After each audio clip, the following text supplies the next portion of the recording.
अस्सलामुअलैकुम। मैं एम गुलरेज़ आप तमाम हजरात का तहरीक पॉइंट में इस्तकबाल करता हूँ। नाजरीन, तहरीक पॉइंट के इस वीडियो में हम आपको आबिद अनवर साहब के उस कालम से रूबरू कराना चाहते हैं जिसमें उन्होंने ये कहने की कोशिश की है कि हुकूमत और इस मुल्क की अदलिया हम आहंग होकर इस मुल्क के आइनी और जमहूरी निज़ाम के साथ एक ऐसा खुला ख़तरनाक खेल खेल रहे हैं जो इस मुल्क की जमहूरी सेहत के लिए बहुत ही नुकसानदेह हो सकता है। लिहाजा आबिद अनवर अपने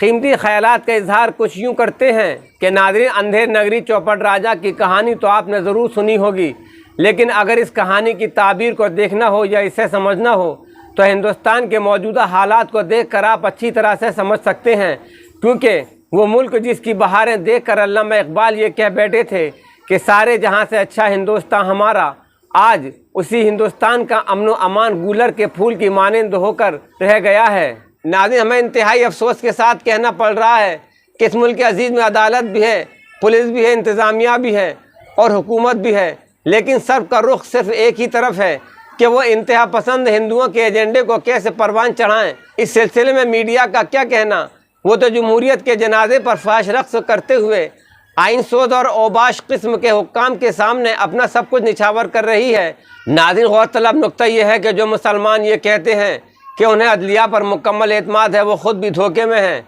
और उम्मत मुस्लिमा को भी धोखे में रखे हुए हैं, क्योंकि इंसाफ में ताख़ीर का होना इंसाफ नहीं बल्कि इंसाफ का कत्ल होता है। दहशत गर्दी के इल्ज़ामात से सुप्रीम कोर्ट से सैकड़ों मुस्लिम नौजवान बरी ज़रूर हुए हैं, लेकिन उसे इंसाफ हरगिज़ नहीं कहा जा सकता। अगर 10 साल, 15 साल या 20 साल के बाद किसी की बाइज़्ज़त रिहाई होती है तो क्या उसे इंसाफ कहेंगे? हरगिज़ नहीं, वो तो अमलन सज़ा पूरी कर ही चुका था। बल्कि इंसाफ तब होता जब उन नौजवानों को सलाखों के पीछे धकेलने वाले पुलिस अफसरान, सियासतदान और साजिश करने वालों को सज़ा दी जाती, उन पर जुर्माना आयद किया जाता, उनकी बाज़ आबादकारी के लिए अदालत की जानिब से हिदायत दी जाती। कुछ मामले में अधूरा इंसाफ दुनिया को दिखाने के लिए होता है ताकि हिंदुस्तानी अदलिया पर दुनिया की उंगलियां न उठें। नाज़रीन, कानून की मामूली सी भी फहम रखने वाला हर शहरी इस सच्चाई से अच्छी तरह से वाकिफ़ हो चुका है कि इस मुल्क की अदालत आइन को सामने रखने के बजाय अक्सरियत के जज्बात को सामने रख कर ये दलील देती है कि अक्सरियत की यही ख्वाहिश है। नाज़रीन, देखने वाली बात यह है कि यह नज़ारा सिर्फ अदलिया का नहीं है बल्कि पूरे हिंदुस्तान का है, क्योंकि अदालत कभी खामोशी इख्तियार करके, कभी जल्द समाअत न करके और कभी अर्जी को खारिज करके निचली अदालतों में भेज कर जुल्म करने वालों को मज़ीद जुल्म करने की मोहलत देकर उनकी हौसला अफजाई करती है। हम आपको ये बात भी बताते चलें कि लोग अदालत का रुख इसलिए करते हैं कि उनको सिर्फ ये ख़दशा ही नहीं बल्कि यकीन भी होता है कि निज़ाम हुकूमत अपनी अना की तस्कीन के लिए उनको नुकसान पहुँचाना चाहती है। लिहाजा इससे बचने के लिए लोग अदालत का दरवाज़ा खटखटाते हैं, लेकिन जब अदालत से भी उनको कोई राहत नहीं मिलती या फिर अदालत सिरे से ही समाअत नहीं करती है तो इसका रास्त मतलब ये होता है कि निज़ाम हुकूमत जो कुछ करना चाहता है उसे ऐसा करने में उसको अदालत की छूट हासिल है। क्योंकि नाज़रीन, गुज़िश्ता दिनों जमीयत उलमा हिंद की अर्ज़ी पर समाअत और अदालत उज़्मा के हुक्म इम्तनाई के बाद भी जहांगीरपुरी में बुलडोज़र की कार्रवाई चलती रही, लेकिन अदालत ने अगली समाअत में अपने हुक्म की उदूली पर कोई ख़ास रद्द अमल का इजहार नहीं किया। इस तरह जमीयत उलमा हिंद की एक और अर्ज़ी मज़ीद 2 सालों से ज़ेर इल्तिवा है, जो मीडिया की ज़हर अफशानी और तबलीगी जमात की आड़ में मुसलमानों को बदनाम करने और मुसलमानों के ख़िलाफ़ नफ़रत फैलाने की मुहिम के ख़िलाफ़ दायर की गई थी। लेकिन मुतादिद समाअतों के बावजूद मीडिया के ख़िलाफ़ आज तक अदालत ने कोई भी फैसला नहीं दिया है और इसके अलावा मीडिया बदस्तूर खुल्लम खुल्ला फेक न्यूज़ का सहारा लेकर मुसलमानों को बदनाम करने,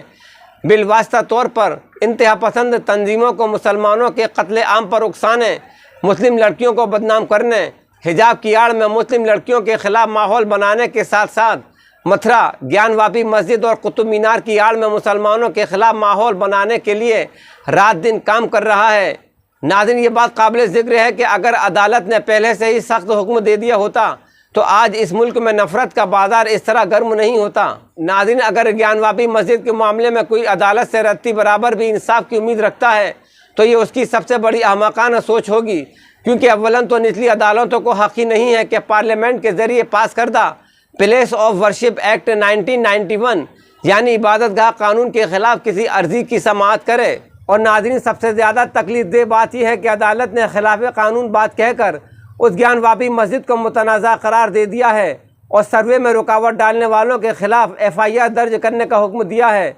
और नाज़रीन, अदालत ने भी 2 कदम आगे बढ़ाते हुए हौज़ को बंद करने, उसका मुहासरा करने और उसकी छेड़छाड़ से हिफाजत का हुक्म दे दिया। जबकि अदालत का पहला सवाल यही होना चाहिए कि जब रिपोर्ट ही पेश नहीं हुई तो शिवलिंग कहाँ से निकल आया और रिपोर्ट लीक क्यों की और कैसे की। जबकि अदालत वकील को सज़ा देती, लेकिन अदालत ने इसके बिल्कुल ही बरक्स ये किया कि मुस्लिम फरीक को सुने बगैर ही एक तरफा फैसला दे दिया। लेकिन नाज़रीन, वहीं दूसरी जानिब जब मुसलमान इस तरह अपने हुकूक़ की हिफाजत, अपनी वक्फ़ शुदा ज़मीन की हिफाजत और अपने मजहबी इदारे की हिफाजत के लिए अदालत की दहलीज तक जाते हैं तो वही अदालत उनकी अर्ज़ी बग़ैर समाअत किए हुए सिरे से ही खारिज कर देती है। लिहाजा यही एक अहम सबब है कि आज लाखों एकड़ ज़मीन पर सरकारी इमारतें खड़ी कर दी गई हैं। नाज़रीन, निहायत ही अफसोस के साथ कहना पड़ रहा है कि सिर्फ दिल्ली में ही 50 से ज़्यादा बड़े कब्रिस्तान थे जिनका अब कोई नामो निशान नहीं है, बल्कि उन तमाम कब्रिस्तानों पर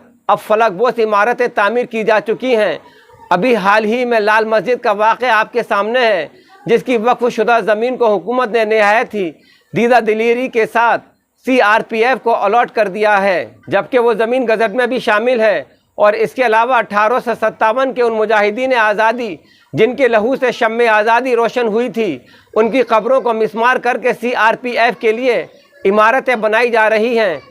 क्योंकि अदालत पर एक ऐसी कौम का गासिबाना कब्ज़ा है जिसमें इंसाफ करने की सलाहियतें मफकूद हैं। नाज़रीन, ज्ञानवापी मस्जिद के मामले में निचली अदालत के इस गैर मुनसिफाना सर्वे कराने की हिदायत के ख़िलाफ़ अदालत उज़्मा को समाअत करके रोक लगानी चाहिए थी, क्योंकि एक तरफा सर्वे और रिपोर्ट के सहारे बाबरी मस्जिद की तारीख को दोहराया जा सकता है।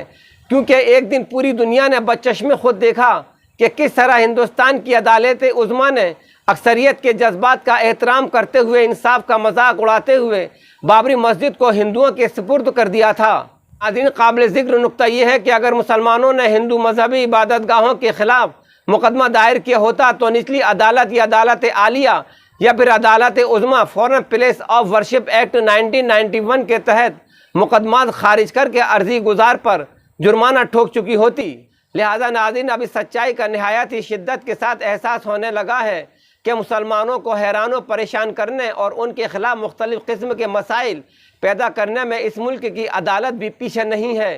क्योंकि मुसलमानों के वो सैकड़ों ज़ेर इल्तिवा मुकदमात अदालत में मुसलमानों के ख़िलाफ़ ही फैसल हो गए होंगे, जो मुस्लिम फ़रीक ने मुसलमानों की ज़मीनों या उनकी वक्फ़ शुदा आराज़ी पर किसी मंदिर की तामीर के ख़िलाफ़ दायर किए होंगे।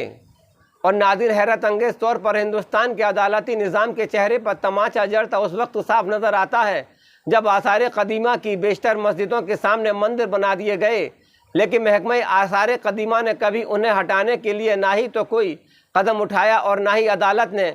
उस नुक्ते को लेकर कोई कार्रवाई की कि महकमा आसार कदीमा के दायरे में आने वाली किसी भी इमारत के आसपास किसी भी किस्म की कोई तामीर नहीं की जाएगी। मिसाल के तौर पर चार मीनार के सामने मंदिर बना दिए गए, सफदर जंग मकबरा और मस्जिद के सामने मंदिर बना दिए गए, और सितम बालाए सितम ये कि मालवीय नगर में वाक़ मस्जिद को आसार कदीमा ने नमाजियों के लिए तो बंद कर दिया है, लेकिन उसके सामने मंदिर बनाकर उसमें खुल्लम खुल्ला पूजा पाठ हो रही है। नाज़रीन, कोई भी सियासी पार्टी अपनी सियासी मफादात के हुसूल के लिए कोई भी सियासी खेल खेल सकती है, लेकिन अदालत की इस खेल में शमूलियत इस मुल्क के अजीज़ के लिए एक बहुत ही ख़तरनाक रुझान है।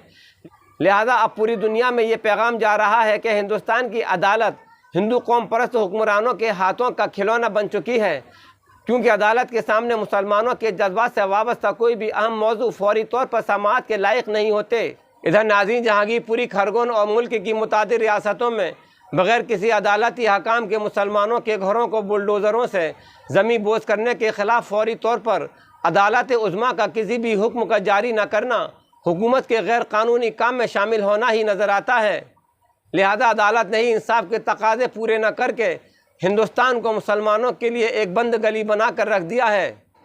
और साथ ही साथ ये नुक्ता भी जहन में रख लेना चाहिए कि अब मुसलमानों को भी अदालत के इस रवैये के ख़िलाफ़ बग़ैर लाग लपेट के खोल कर बोलना होगा, और हुकूमत, इंतज़ामिया, अदालत और मीडिया की इस ना इंसाफ़ी के ख़िलाफ़ अपनी आवाज़ बज़ोर ताकत बुलंद करनी होगी। वरना किसी न किसी बहाने इसी तरह मुसलमानों के घरों पर बुलडोज़र से चलाए जाते रहेंगे और तबातुर के साथ मस्जिद, मकाबिर और ख़ानकाहों के नामो निशान मिटाया जाता रहेगा। लिहाजा इसके सद्देबाब के लिए मुसलमानों को मुश्तरका तौर पर एक लाए अमल तैयार करने की अशद ज़रूरत है। नाज़रीन, क्या कभी आपने इस बात पर भी गौर किया है कि दौलतमंद हजरात अक्सर ये सोचा करते थे कि वो अपनी दौलत के सहारे अपने आप को बचा लेंगे, लेकिन अब तक सैकड़ों अमीरों के मकानात और कारोबारी इदारे मुनज़्ज़म किए जा चुके हैं और उनकी ज़मीन जायदादें ज़ब्त की जा चुकी हैं। ये लोग सोचते थे कि कभी उनका नंबर नहीं आएगा क्योंकि वो तो बिस्मिल्लाह की गुम्बद पर विराजमान हैं। आखिरकार नाजरीन, इससे पहले के हालात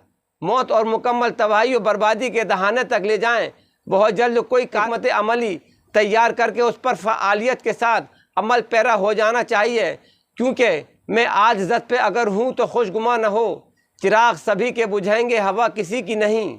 नाज़रीन, अगर आपको तहरीक पॉइंट का ये वीडियो पसंद आया हो तो इसे लाइक करें, शेयर करें और हमारे चैनल को सब्सक्राइब करके बेल आइकन को क्लिक करें ताकि हमारे आइंदा वीडियोज़ आप तक पहुँचते रहें और कमेंट सेक्शन में अपनी राय का इजहार ज़रूर करें। खुदा हाफिज़।